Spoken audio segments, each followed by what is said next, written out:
पूरे बांग्लादेश में 22% हिंदू थे, अब वहाँ पे 7.5% हिंदू रह गए हैं। इसका मतलब हम ये चीज समझ सकते हैं कि ये जो काम हो रहे हैं यहाँ पे, ये सिर्फ उनकी जो प्राइम मिनिस्टर थी वो हमारे यहाँ पे हमारे देश में आके रुक गई, इस वजह से नहीं हो रहा है कि हसीना से हमारे यहाँ पे आ गई। ये बहुत प्लान चीज थी और इस पूरी प्लान चीज के पीछे जो थे वो थी एक ऑर्गेनाइजेशन जिनका नाम है जमात-ए-इस्लाम। और उनके ये तब शुरू हुआ जब जमात-ए-इस्लाम के जो प्रेसिडेंट थे उन्हें गिरफ्तार अरेस्ट किया गया क्योंकि वो हिंदू को परेशान करते थे, हिंदू को मारते काटते थे, उनके बारे में बुरा बुरा कहते थे, लोगों को ट्रेन करते थे, ठीक है। लेकिन जब उन्हें अरेस्ट किया गया तो जो उनके सपोर्टर्स थे उन्होंने और हिंदुओं को मारना शुरू किया। अब ये सारी चीजें हसीना से रोक नहीं पाई तो वो किसी कंट्री में रुकने के लिए जाने वाली थी। हमारी कंट्री ने कहा कि भाई हमारे यहाँ पे आ जाओ, तो वो हमारे यहाँ पे रुके, ठीक है। इसके बाद में वो और ज्यादा गुस्सा, जो जमात-ए-इस्लाम के जो लोग हैं वो उन्हें और ज्यादा गुस्सा आया, उन्होंने फिर ये पूरा गुस्सा माइनॉरिटी पे निकाला। हम एक चीज कह सकते हैं, हम ये नहीं कह सकते कि हिंदू वर्सेस मुस्लिम है, हम ये कह सकते हैं कि जो मेजॉरिटी है वो माइनॉरिटी पे इतना ज्यादा प्रेशर डाल रही है, तो ऑब्वियसली इंटरनेशनल लेवल पे सपोर्ट के लिए हम ये चीज कह सकते हैं, ठीक है। उन्होंने हिंदुओं को मारा। उसके बाद में जो सबसे ज्यादा इम्पोर्टेंट चीज है वो ये है कि ये जो जमात-ए-इस्लाम जो ग्रुप है वो अब सिर्फ बांग्लादेश तक ही नहीं है, ये हमारी कंट्री में भी आ चुका है। अगर तुम कुछ अपनी स्टेट को जाके घर पे अगर सर्च करना चाहो तो करो, तो हमारी जो कुछ स्टेट है इंडिया की, वहाँ पे शरिया कानून चल रहा है। शरिया कानून मतलब कि जो महिलाएं हैं, जो मुस्लिम महिलाएं हैं, उनको ये लोग सबके सामने, जो मर्द होते हैं, मुस्लिम मर्द जो होते हैं, उनकी एक पूरी कमेटी बनाकर उसको मारा जाता है सबके सामने एक लोहे की रॉड से। तो तुम लोग सोच सकते हो कि जो अपनी ही औरतों के अपनी कम्युनिटी के साथ में इतना कुछ कर सकते हैं, वो अपनी जो दूसरों की कम्युनिटी है उसके साथ तो कितना कुछ करते होंगे। उसके बाद में बात आती है कि हिंदुओं के बारे में जो बांग्लादेश के हिंदू हैं उनके बारे में बात आती है। तो हिंदूज को जो अब ये अनाउंसमेंट हुआ है अभी फिलहाल में कि जो जिसके भी हाथ में कलावा देखने को मिलेगा उसका सर काट दिया जाएगा। और सबसे अब कुछ लोग कहेंगे कि मेजॉरिटी का माइनॉरिटी पे कंट्रोल है, जो इंटरनेशनल लेवल पे है, वो लोग यही कह रहे हैं। लेकिन एक चीज सबसे ज्यादा देखने वाली है कि सारी चीजें सिर्फ हिंदुओं के खिलाफ क्यों हो रही है। वो इसलिए कर रहे हैं क्योंकि ऑब्वियसली उसे ईस्ट पाकिस्तान किसी वजह से कहा जाता है। वो चाहते हैं कि जो हिंदुस्तान में जो जैसे कि विधि ने हमें बताया कि बांग्लादेश में क्या क्या हो रहा है, वहाँ पे हिंदुओं के साथ क्या क्या हो रहा है, वहाँ पे अगर ये धन की बात हम हटा भी दें तो भी इंसानी से नाते हम इतना तो सोच सकते हैं। आप हिंदू हो मुसलमान हो, एक अलग बात है, लेकिन इंसानी से नाते के लिए सोचो किसी से इतना गलत हो तो उसके लिए स्टैंड तो लो।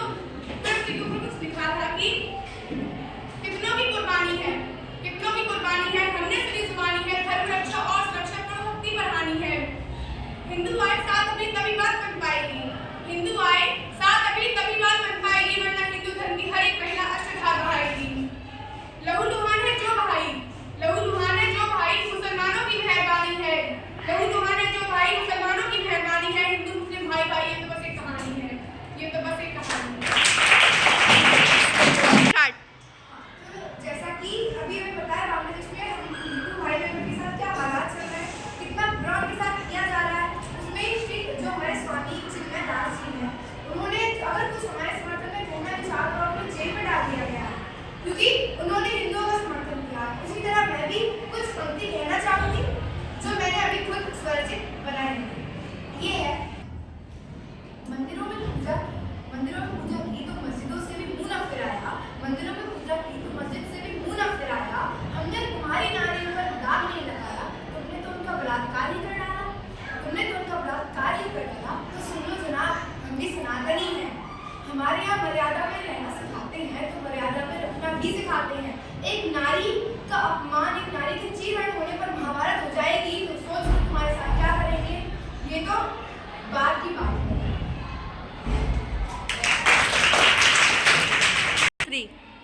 जैसा कि अभी विधि, प्रज्ञा, वीरेश, इन सब ने हमें इतनी सारी जानकारी दे दी कि बांग्लादेश में क्या हो रहा है। तो मैं एक बात तो पूछना चाहती हूँ कि जब बांग्लादेश में इतना सब कुछ हो रहा है तो क्या हम हिंदू हैं वो अभी भी सिर्फ जात पात पे ही पड़े रहेंगे कि आप किस जाति से हैं या आप किस समुदाय से हैं। अगर हम हिंदू हैं तो अब तो हमें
जो है भारत सुलग रहा है और इसके पीछे वो हिंदू विरोधी ताकतें हैं, वो जो अपने आप को बहुत ताकतवर समझ रही हैं, मगर अब हम पहले की तरह अबला नहीं सबला है।